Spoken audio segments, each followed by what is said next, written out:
সভাপতির সাথে আলোচনার পরও শনিবার অনুশীলনে যোগ দেননি বিদ্রোহী ফুটবলাররা। যদিও এখনও তাদের অনুশীলনে ফেরার ব্যাপারে আশাবাদী নারী উইং চেয়ারম্যান মাহফুজা আক্তার কিরণ।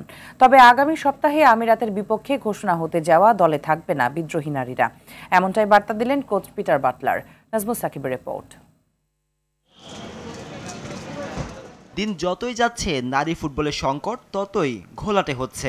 সভাপতির হস্তক্ষেপেও হচ্ছে না সমস্যার সমাধান। বাফুফে সভাপতির সাথে আলোচনা করেও শনিবার অনুশীলন ক্যাম্পে যোগ দেননি বিদ্রোহী ফুটবলাররা। এমন পরিস্থিতিতেও মেয়েদের ফেরার ব্যাপারে আশাবাদী নারী উইং চেয়ারম্যান মাহফুজা আক্তার কিরণ। তবে চলতি মাসে আরব আমিরাত সফরে সাবিনা সানজিদাদের দেখা যাবে কিনা তা নিয়ে রেখেছেন ধোঁয়াশা। ওদের দীর্ঘ ক্যারিয়ার, এটা ওরা এইভাবে নষ্ট করতে পারে না। আমি এখনও চেষ্টা করে যাচ্ছি ওরা ফিরে আসুক, এবং আমার বিশ্বাস ওরা ফিরে আসবে। ওরা হয়তো একটা অভিমানে আছে। তবে কিরণ ধোঁয়াশা রাখলেও পিটার বাটলারের কথায় অনেকটাই পরিষ্কার, বিদ্রোহী নারী ফুটবলারদের ছাড়াই আমিরাত সফরের দল ঘোষণার পরিকল্পনা চলছে। যখন তারা সঠিক তখন আমরা ভবিষ্যতের জন্য নতুন দল গঠন করব।